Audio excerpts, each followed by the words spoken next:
about everything.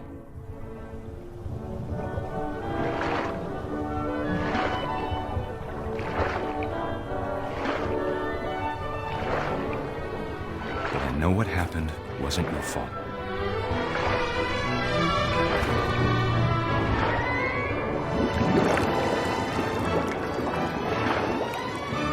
I'm sure he's happy. And he'd want you to be happy too. Good luck, Kay. Love, Sam.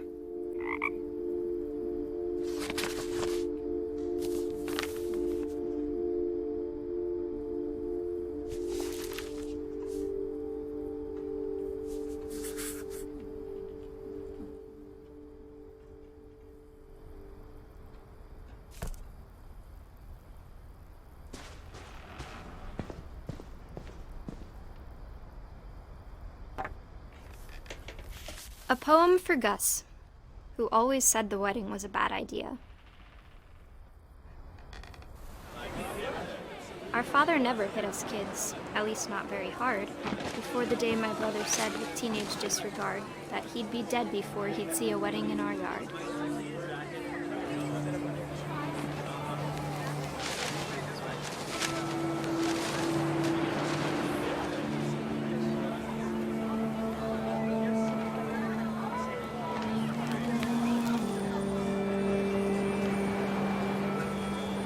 My father made him come, of course, but Gus stood far apart, just flew his kite and bottled up the storm inside his heart.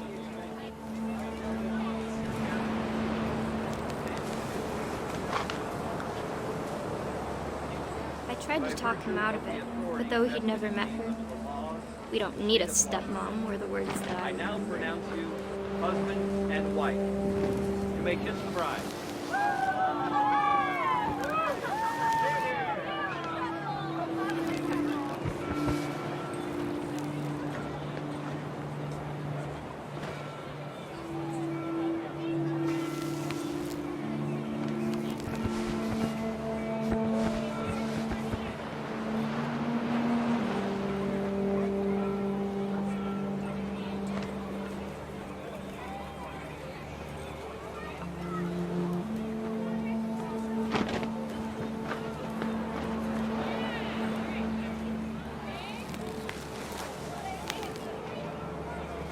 When the time for photos came, Dad ordered him to come here.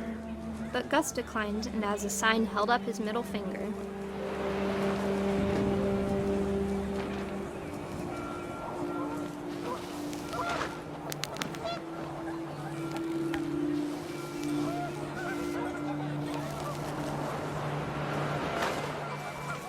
The wind picked up, and panicked geese appeared and quickly went. But all the humans did that day was go inside the tent.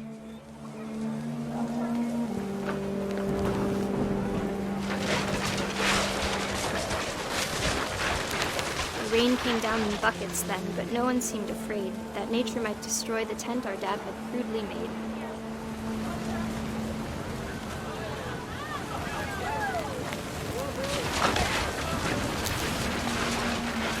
The thunder sounded much too close and full of angry power, but all my father said to this was, "Make the music louder."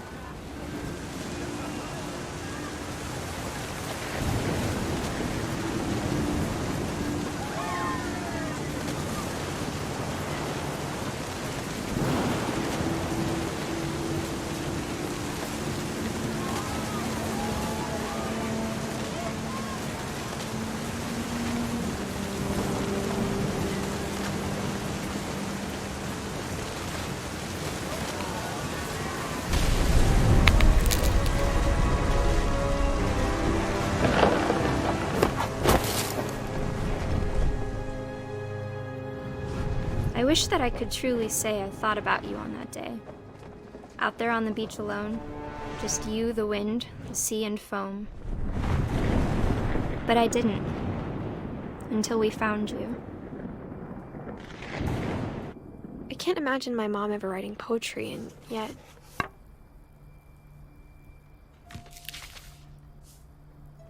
She never talked about him, but Mom told me once if I was a boy, they were going to name me Gus.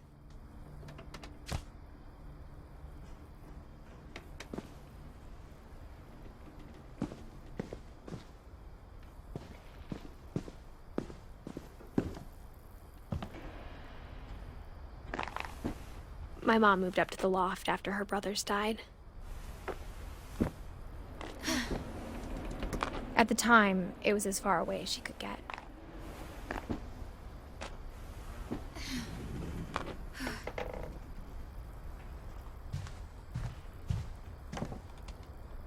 She spent a summer building houses in Calcutta, where she met my dad, Sanjay.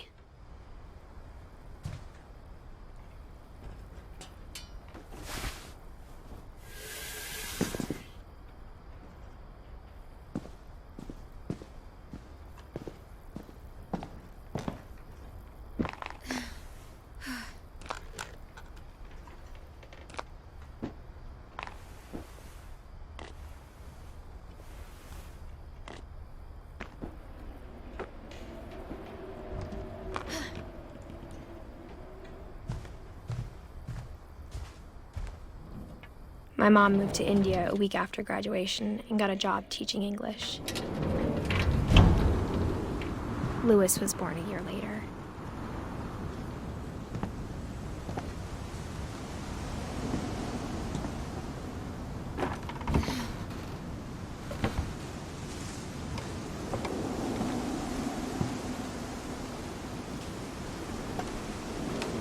When my dad died, I don't think Mom knew where else to go.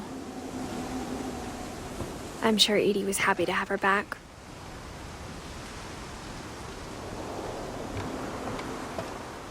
The house had to get a little bigger, but Edie was used to that.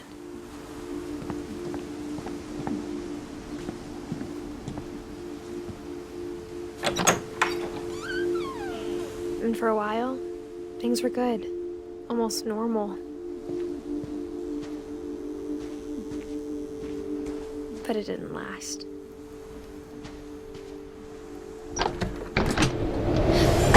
The beginning of the end was Milton's 10th birthday, when Edie gave him a castle.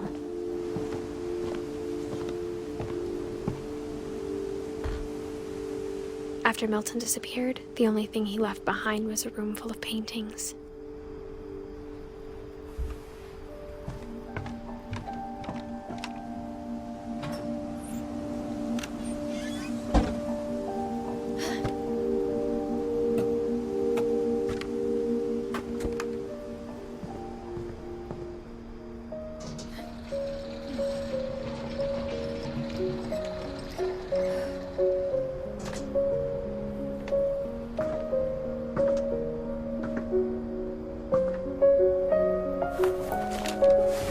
Milton Finch in The Magic Paintbrush.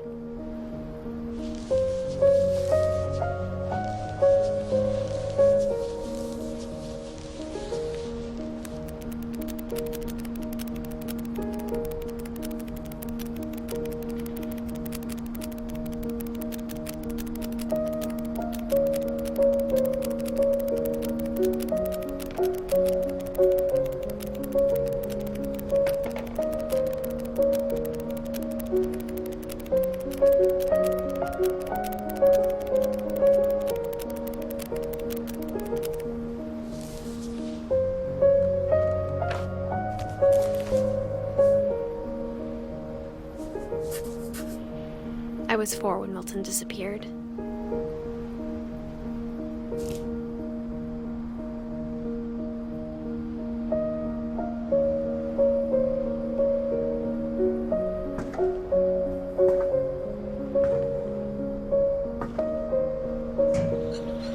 Mom spent months searching for my brother. Then she sealed the doors.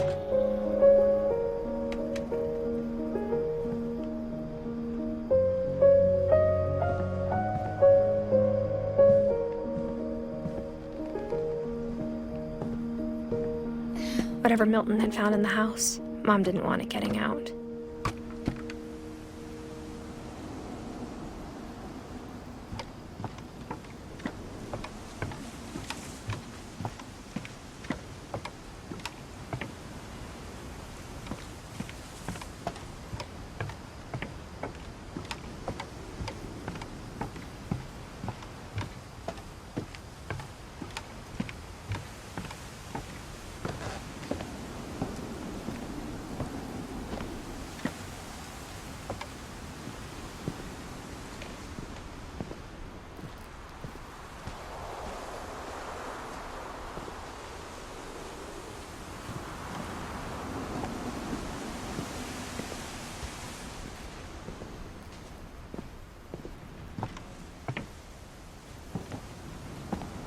Mom definitely blamed Edie, but I think Louis blamed himself. After he graduated, he just spent more and more time in his room, until Mom got him a job at the cannery.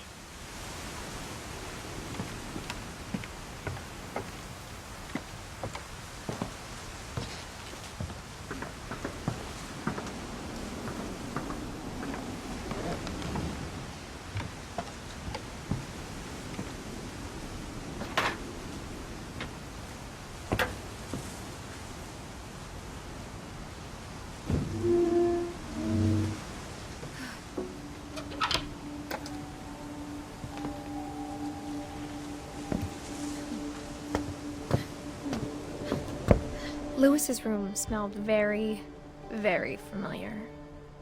That part of him lived on. Louis and I spent a lot of time playing games together, but he was surprisingly bad at them. He died a lot.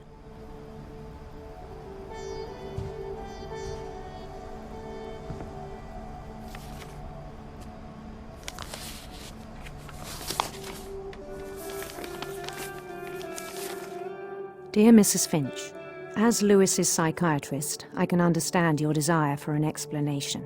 As I see it, the trouble began in January, shortly after we convinced your son to seek treatment for substance abuse.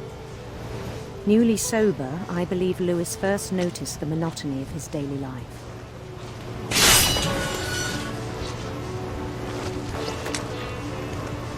He kept working at the cannery,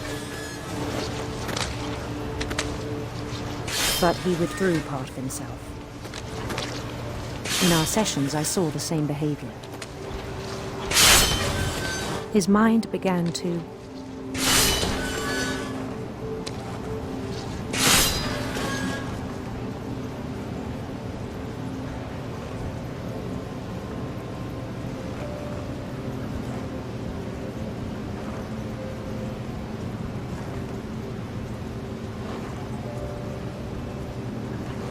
wander.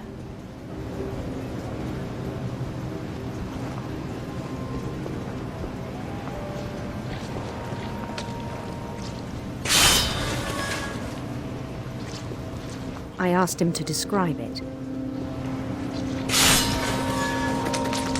He said he started small.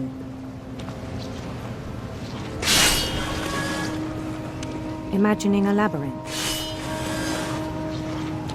He'd feel his way about. Then something moved. Bats. And toads.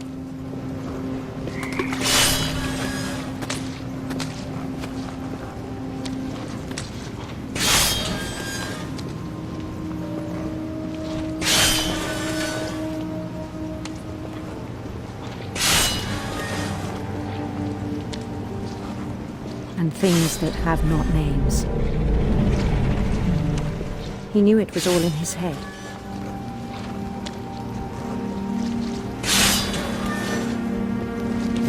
But he took it very seriously. I had hoped he'd find himself.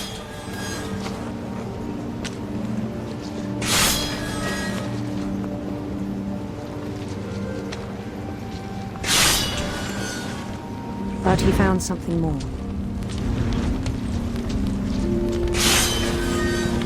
I worried about him then. Daydreaming at the cannery.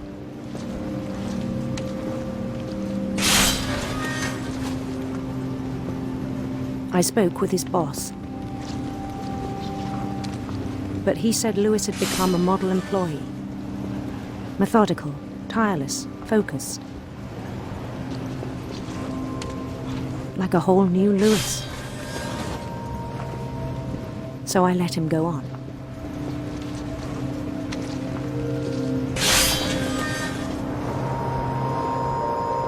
I even encouraged him. It seemed very promising at first. He told me he'd made a new friend.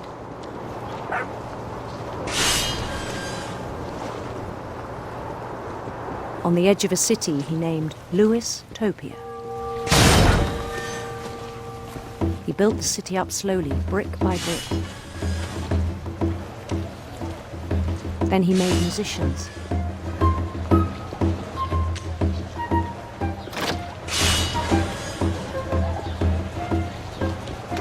And songs for them to play. He talked about starting a band. And he was always humming something.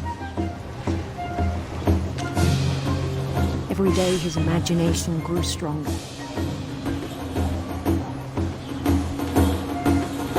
He no longer spoke at the cannery.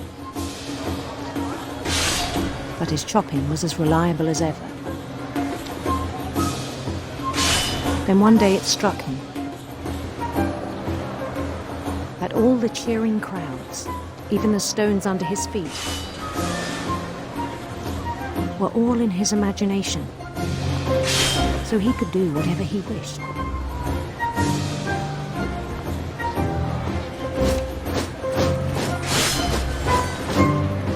He held an election for mayor, and he won.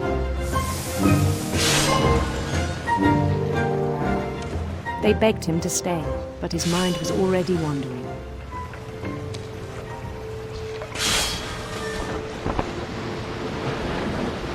It became a game for him.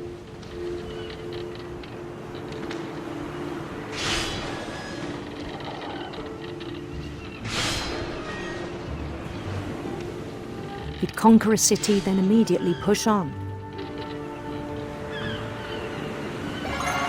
New Louisville.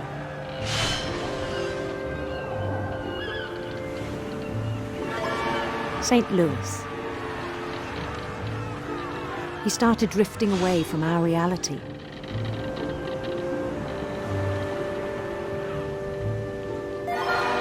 Minneapolis, until one day he forgot to go home from the cannery.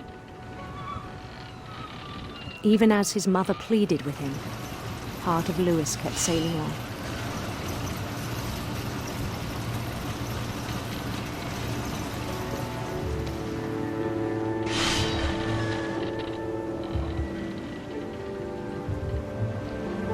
In Louisburg, he heard rumors of a handsome queen.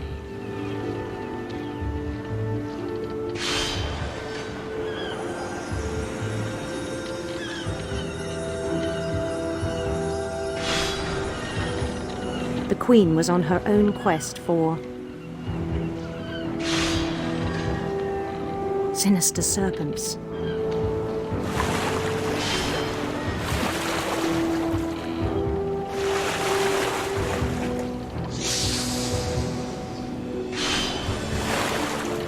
He followed the sound of her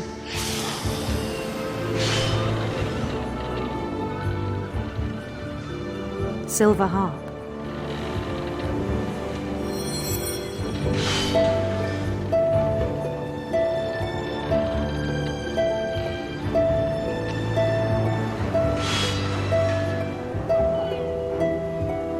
His chase led him to a golden palace east of the sun and west of the moon. Even then, his logic remained sound. He knew the world was all in his imagination.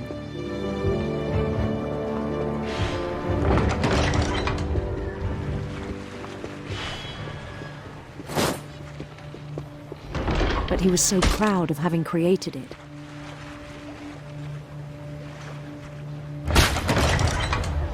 In his own eyes, he'd become something greater than a king.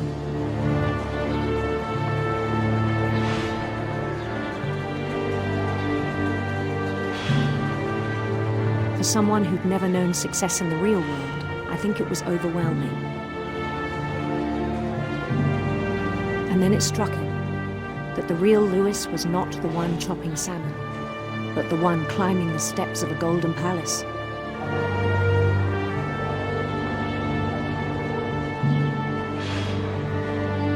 My imagination is as real as my body, he told me. It was hard to argue with him.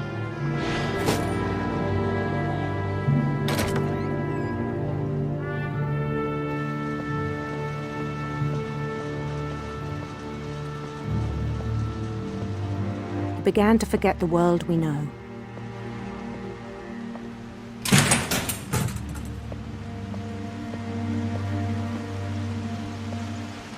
I think it pained him to remember Lewis, the cannery worker.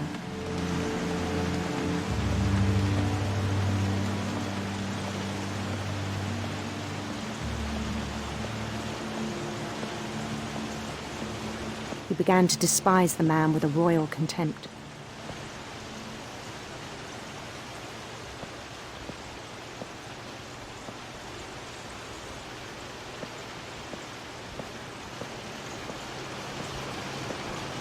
I still thought I could save him. Even after he said he was being crowned king over all the lands of wonder.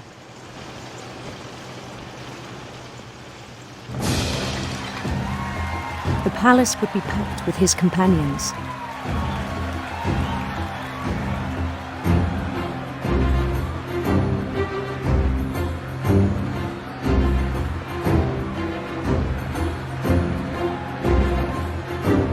Including the wise Calico who'd insisted on advising him.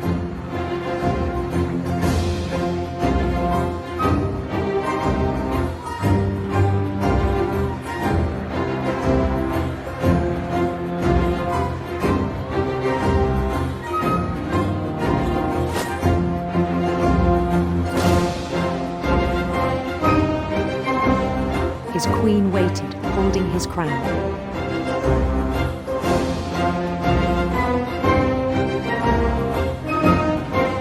There was only one thing left to do.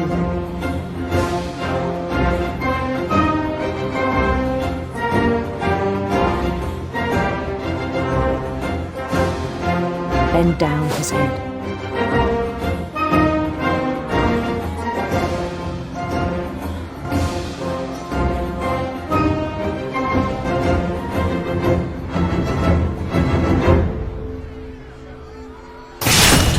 And the rest I think you know. Mrs. Finch, your son was a kind man who will be missed by all of us who knew him.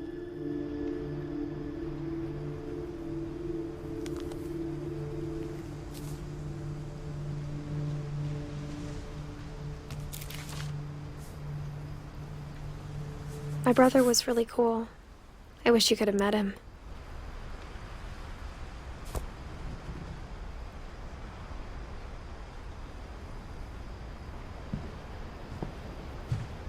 He was so proud of being Indian. I think for him, it was a way to be something other than just a Finch.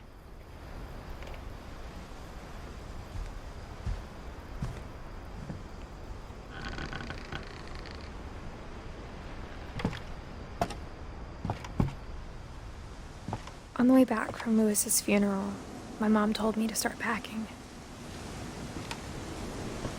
She waited until the day before we left to tell Edie.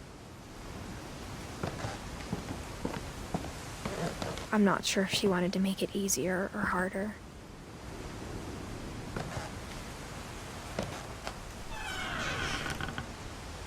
I wish we'd stayed. But I understand why we left.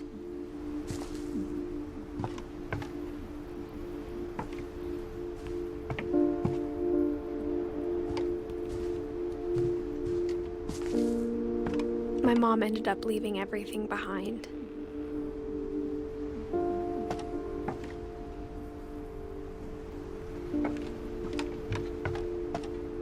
What happened that night had been coming for a long time. Maybe it should have come sooner.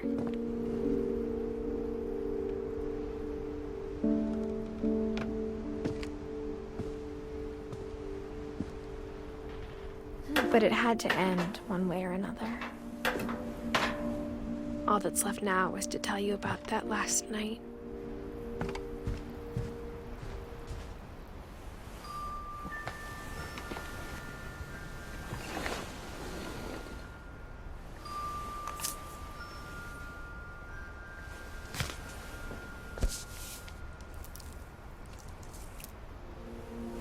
That whole last day, Edie just watched us pack and didn't say a word. Until supper, when she raised her glass and said, To our final night together, and all our final nights apart. Grandma, you know what I said about alcohol. Some of your medications are very Edith, specific. I left a present for you in the hallway. Why don't you go open it? The grown-ups have to argue now. I'm sorry, you're right. We're all leaving tomorrow. Let's just enjoy our last... I'm not leaving. Edith, you're excused.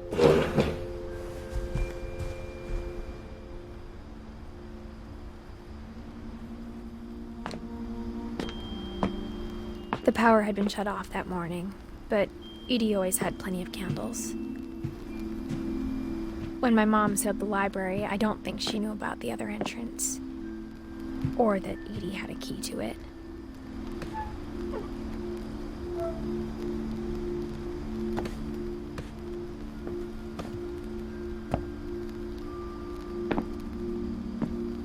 That thing you're afraid of isn't going to end when you leave the house. Edith has a right to know these stories. My children are dead because of your stories! I think it's best if Edith and I leave tonight.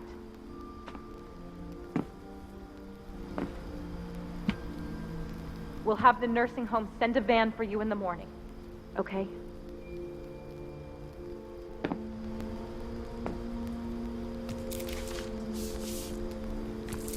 Dear Edith, there's so many stories I wish I could tell you, but there's only time for one. This is about what happened on the night you were born. That night, the tide went way, way out.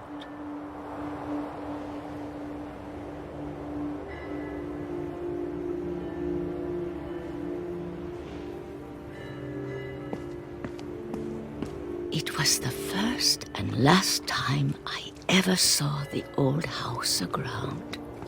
There'd been an earthquake out in the middle of the ocean. They called it the lowest tide in 1,000 years. God, it smelled awful. You know, I've seen that house every day of my life.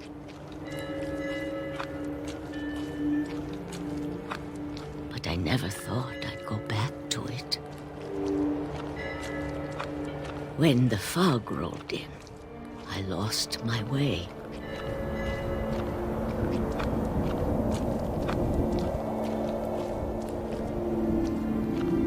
I got turned around.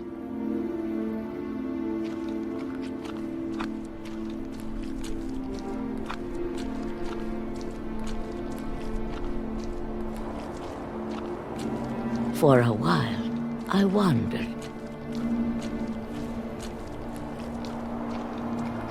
I started seeing things.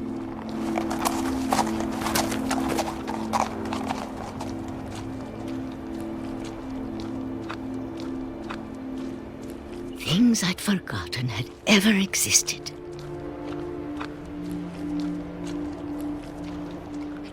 But when I saw them, they felt like old friends. That night, a lot of things came back to me. Or maybe I came back to them.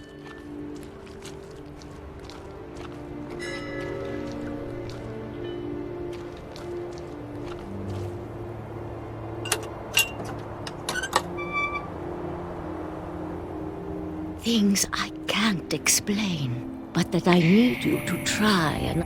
Edith, what are you doing in here? It's mine! Edith! Mom, you're gonna rip it! Let go! I kicked and screamed, but Mom dragged me to the car.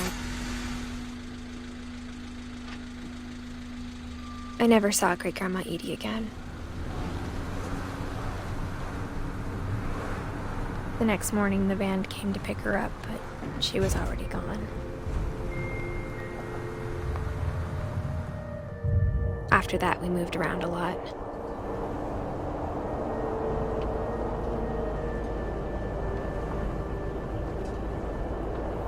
We both tried to make the best of it.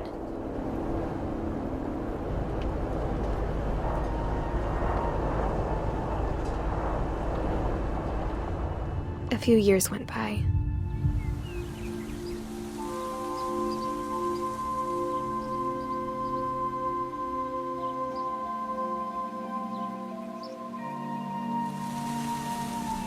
My mom didn't like to talk about it, but she started getting sick a lot.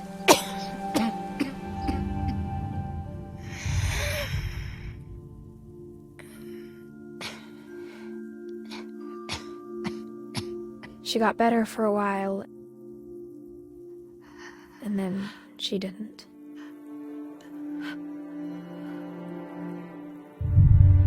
And then I was alone.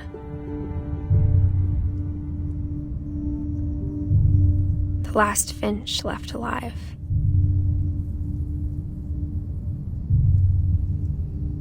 Until I found out about you. I'm still not sure what to tell you about all this. If we lived forever, maybe we'd have time to understand things. But as it is, I think the best we can do is try to open our eyes. And appreciate how strange and brief all of this is.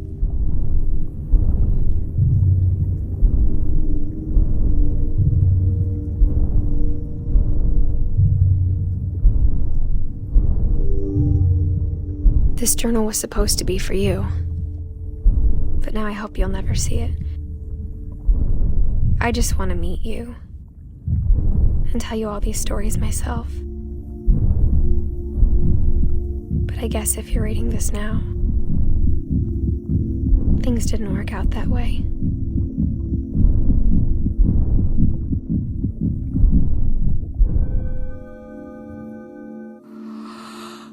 This is where your story begins. I'm sorry I won't be there to see it. It's a lot to ask, but I don't want you to be sad that I'm gone. I want you to be amazed that any of us ever had a chance to be here at all. Good luck.